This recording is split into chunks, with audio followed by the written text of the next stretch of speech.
quick video here today on the new rain gauge, and you can see how I built this rain gauge on my Slipstream Wash channel on YouTube if you like. This is the first time I've actually used it.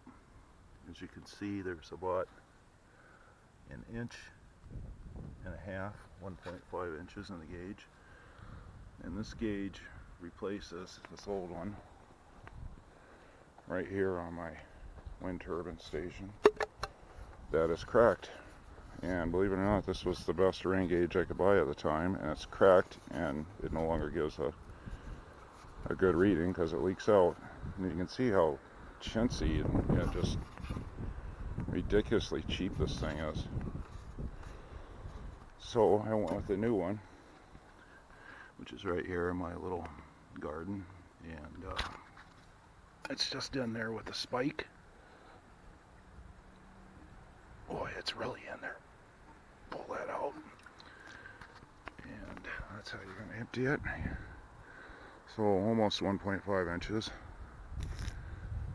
and then she's ready to go for the next time. Put her back in the hole.